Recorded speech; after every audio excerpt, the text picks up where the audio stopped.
You're watching Sky News at 9. Coming up, we'll be seeing what's on the front pages of the Sunday papers as they come in. Joining us, Middle East commentator and journalist Nabila Ramdani and author and journalist Mark Seddon.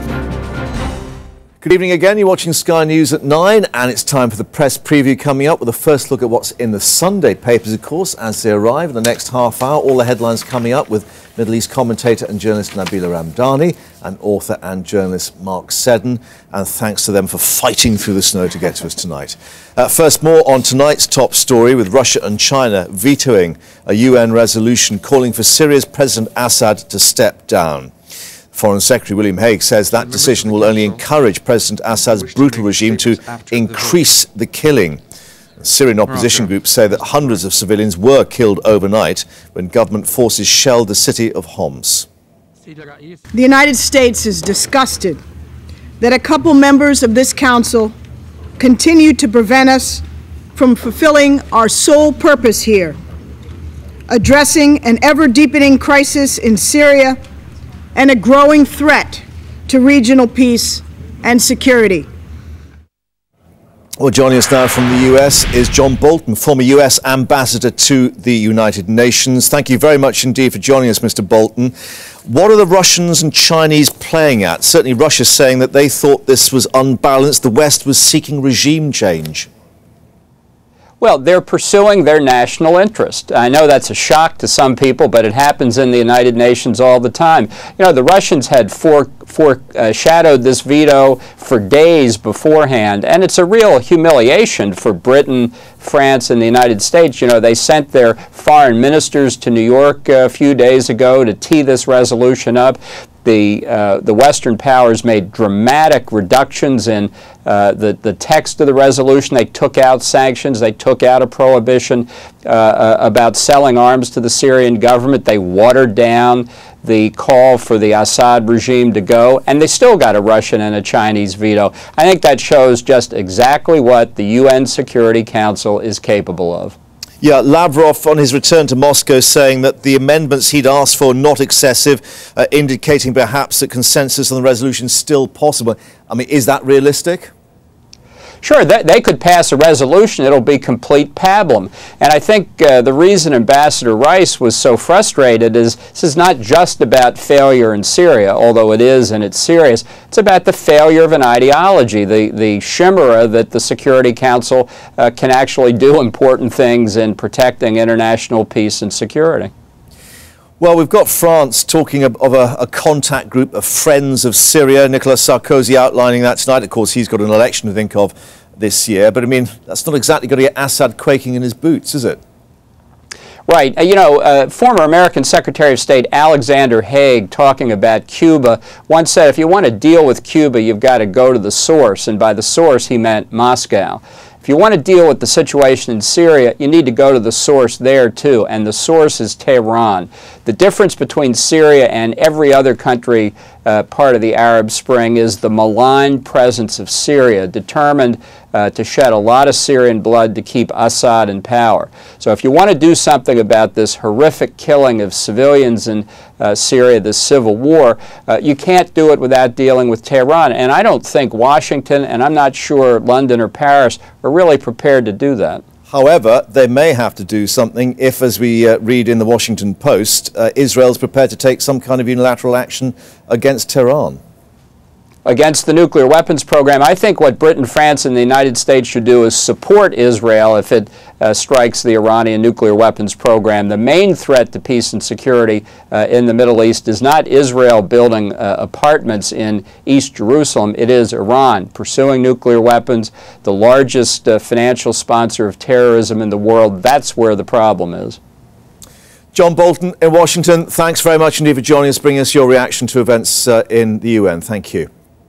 Thank you. Well, the headlines tonight. John Bolton joining us there. Let's see what our guests make of that, and of course what the papers are making of it. Nabila, particularly The Independent, I guess, encapsulating this argument. A massacre in Syria, a world in uproar, a UN powerless to act, as John Bolton's just been explaining. Yes, absolutely. It's extremely worrying, though I'm afraid not particularly surprising that China and indeed Russia opposed their vetoes to UN resolution calling for the resignation of the increasingly murderous Bashar al-Assad. And I think it has to be pointed out that the Russians are still angry that the mission creep in Libya, which went literally from the protection of civilian lives to regime change. And this is why Lavrov has talked again of regime change, this phrase. Yes, I mean, I've looked at the draft of the UN resolution, and of course, it's been very carefully drafted, pushing for a political transition and not openly a regime change. But the Russians saw, how Gaddafi ended, and of course, Gaddafi was up to all sorts of things with the Russians. And Mark, we're back to Cold War sort of dividing lines again. The UN used to be my beat when John Bolton was the US ambassador, and I have to say that his hawkishness, we've just seen that there, is part of the big problem. And people like Bolton led the UN and the rest of the world into the war into Iraq. And the problem, I suspect, is looking at the Security Council now. And the UN is the sum of its parts, of course, is the Chinese and the Russians. And there's no excuse for what they've been doing. But they're saying it's all about regime change. And but underlying all of this, and this critique of the UN, which so gets it wrong, is that the United Nations is committed to protecting civilians. But what's so wrong about regime change if it's going to get rid of Assad and his government, if it's killing its own civilians? I'm sure most Syrians would like to see the end of that regime. It's pretty ghastly. Most Libyans wanted to do the same. And if the United Nations and the international community can help that, that's absolutely fine. But I think that there's when Bolton, I mean, he is honest when he says that there are national interests at stake here. And it's about Tehran behind the scenes as well. Well, but to an extent. But I mean, there is a game being played here too, which is to blame everything on Tehran and to say, well, it's fine for the Israelis to bump off various Iranian nuclear scientists and all the rest of it. I mean, the reality is we have to step very, very carefully, and we have to go with the United Nations. And the United Nations, it would be good if it took greater responsibility and power, but the Security Council is just the sum of its parts, unfortunately. So where do we go next, Nabila? Well, the thing is, there are so many international ramifications in the case of Syria. That's the crossroads of the Middle East, as people very call much so, and we've spoken about the Tehran-Damascus axis, but of course the Shia in Lebanon and Iraq to a certain extent, and in the Palestinian territory. So it's very much a war by proxy being fought in Syria between Shia countries in the region and indeed Sunni-dominated countries like Saudi Arabia. And Alawites trying to maintain their position in the leadership as well. One last thought on this before we move on to some other stories. What is likely to be the dynamic now between Washington and Paris and London? I mean, they've used their big lever in New York and it's failed to move them. Well, you mentioned President Sarkozy trying to set up the Friends of Syria, as he did in the case of Libya. We've heard also the France's ambassador to the UN, Gérard Araud, who has spoken about a sad day for Syria and indeed for the rest of the world. Yeah. And they won't go alone without the UN, though, will they? No, I don't believe so. I mean, the rhetoric is stepping up, but we've seen how action is lacking. Right, well, let's take a look at some of the other headlines that were coming up in the Sunday papers. Excuse me. And we're going to take a look there at the Sunday Express. Jim Murray, their investigations editor, going back to one of their old beats. That's the Madeleine McCann story. Now, they're saying it's stepping up a gear, that the detectives are poised to, as they say, speak to the Tapas 7. Just to remind you, this is the group that were in the restaurant with Kate and Jerry McCann that night. And they are saying that they're actually going to, let me just call that up in more detail for you. Let's move it up. No, we won't move it up the page. So let's go back to so there we are. Portuguese detectives, Metodo 7, the Barcelona-based private investigators, officers flying to Portugal. But it's a bit thin, I think, Mark, isn't it?